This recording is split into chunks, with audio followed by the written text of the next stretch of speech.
Hi, this is Chris Brown. Welcome to this brief video that will teach your managers how to identify 5 profit-draining behaviors that are happening and costing you money today. So enjoy this brief webinar and don't leave any more dollars on the desk. Before we get started, let's briefly review our subject matter for this session. First, we will start by giving you a flash introduction to Myrrh Consulting and how our expertise in this area has been developed.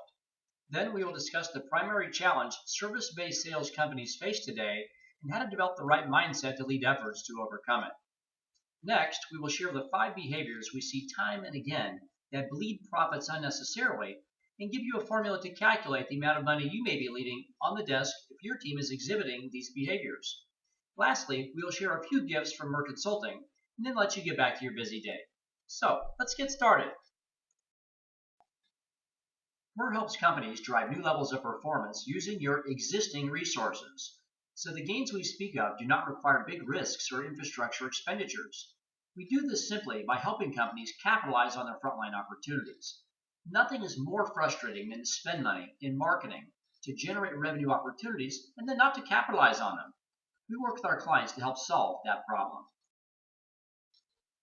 Just to give you confidence that what we're talking about isn't just some type of conceptual mumbo-jumbo, here are just a few of the companies where our consultants have worked in the trenches to forge and apply these practices to great success over our 25 years of experience. Now that is out of the way, let's focus on your company and how you can equip your sales leaders to drive more profits today. Ask yourself, do my managers understand a small 10 to 20% increase in top-line revenue results in a much higher percentage increase in profit? Conversely, do they understand a 10 to 20% drop in top-line revenue reduces profit much more than 10 to 20%? In fact, for many industries, due to the economies of scale that exist on revenue improvements elicited from improved in-store sales, a rise in top-line sales revenue by 10 to 20% can improve the bottom line by as much as 50 to 100%. That revelation, in and of itself, for frontline sales leaders, will generate hundreds of thousands of dollars in added profit annually. Where can a company go today to generate these types of margin gains? So let me ask you a question. Who is your best revenue producer? Is it the person with the highest sales in your company? Does that person ever get complaints from guests about sales pressure? If they do, I would pose they are not your best revenue producer. But the rep in your company who sells at the highest level and ensures your guests are happy and coming back is. As a leader concerned with retaining and building your customer base, I'm sure you would agree. That leads us to clarifying the right mindset for managing frontline sales. As this diagram depicts, we always want to balance the short-term need for revenue and upgrades with the long-term need to retain our guest loyalty. In addition, we also want our representatives to believe sales is service and not perform in spite of it. Service and sales are not mutually exclusive. And lastly, because consumers are less patient than ever before and have many options, we want to get them through as quickly as possible. The right mindset fuses the best combination of service, sales, and speed for optimal profits today and tomorrow. Recently, my wife Eleanor, who stands at 4'10" and is quiet as a church mouse, went into GNC to buy some vitamins. Upon coming home, she was frustrated. So I asked her, "Babe, what's wrong?" And she said, "It's that darn GNC store. I'm never going back there again." So I asked her why. "Well, they kept trying to upgrade me." So I asked her to tell me what happened, and she said, "I went to buy our box of vitamins like I normally do, and the rep kept asking me to buy a second box for a discounted rate." I said, "Well, that sounds like a pretty good deal, so what's so bad about that?" She said, "It's not that. It's just that they wouldn't let me go. They kept pushing me. I'm never going back to that store." Wow. I just thought how many companies have well-meaning reps out there thinking they're doing the right thing by really pushing hard for upgrades. What they're really doing is pushing their customers right to their competitors and doing real damage to their business and brand. No one can afford this type of feedback with someone walking away mad or frustrated in the age of social media. To that, we firmly believe a complaint harbored is much more damaging than a complaint expressed at the point of sale. Knowing this, how should a company orchestrate their sales efforts today? Some companies default to the baby powder approach here on the right. just telling the reps to only sell to those customers who already want to buy. Of course, this leaves chunks of profit on the desk because many buyers don't always know they want to buy when they first begin a conversation. On the flip side, other companies will just pressure sell without any care of how it is being perceived, using what we call the gunpowder approach. They increase sales at the moment, but also burn many guests who vow never to return. So how does a company who needs the profit-driving impact of higher sales ensure their efforts don't push customers to their competitors? It's a conundrum, but we believe we've solved it here at Myrrh. The answer is to allow for emotional pressure in a conversation to build without the guest ever feeling that the pressure is emanating from the company or the salesperson.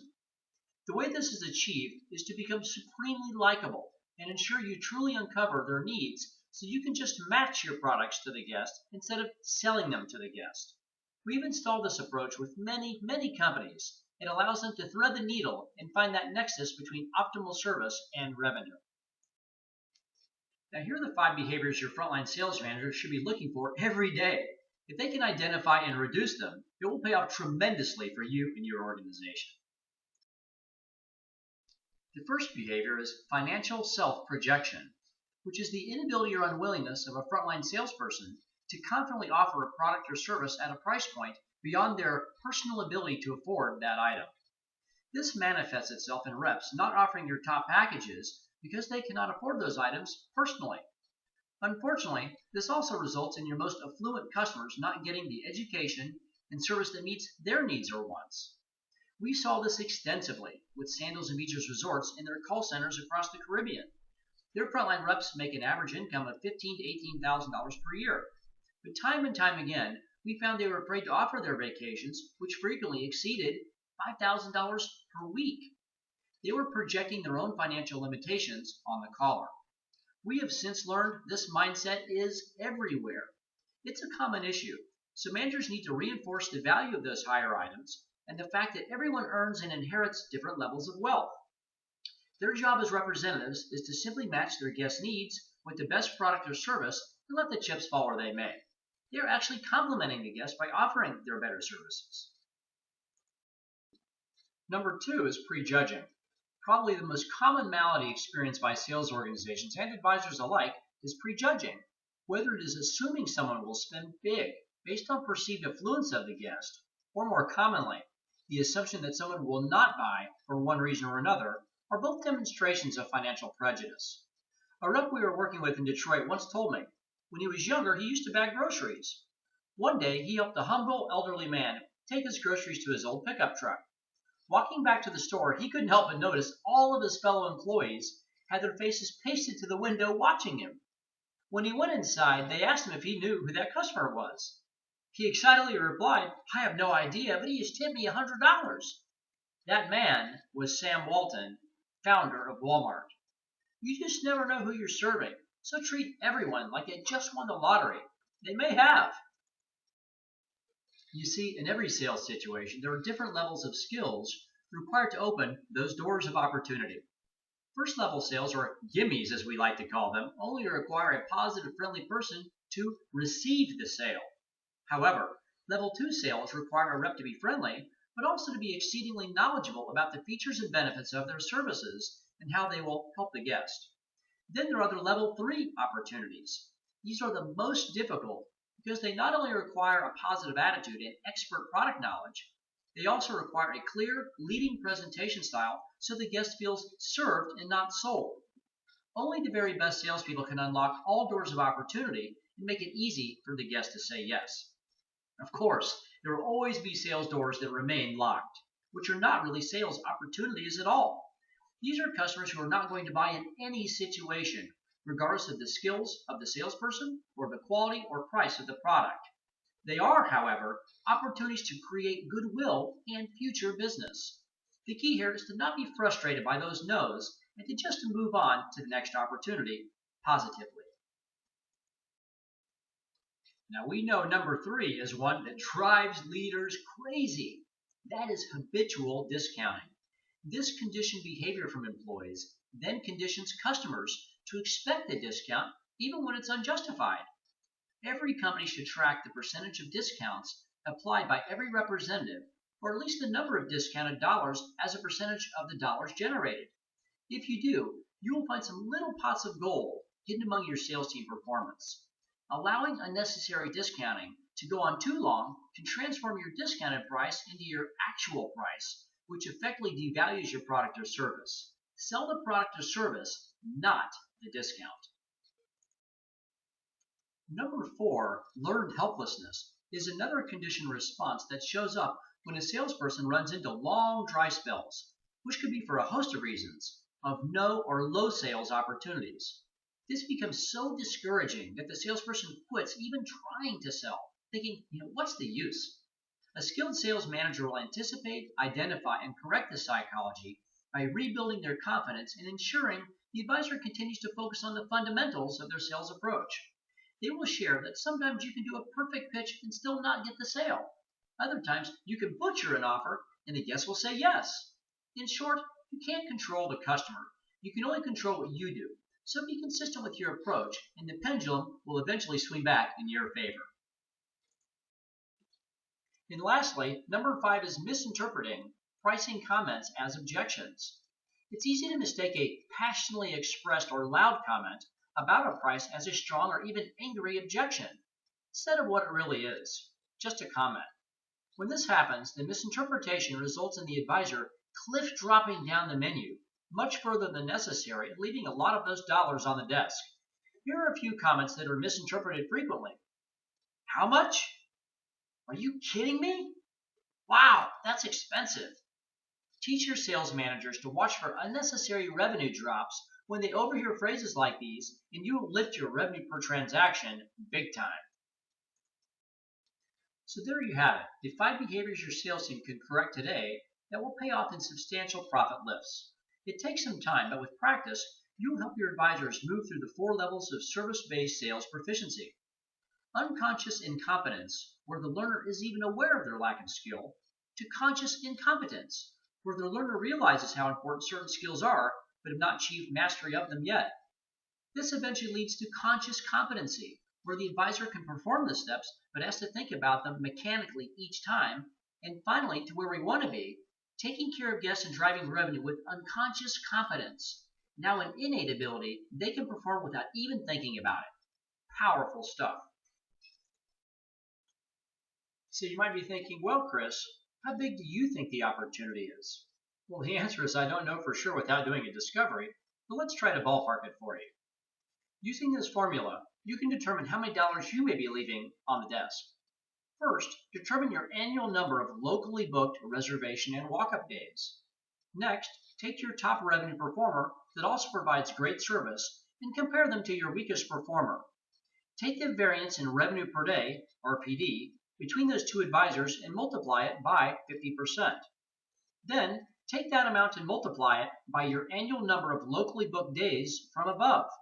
This is your annual gross revenue opportunity.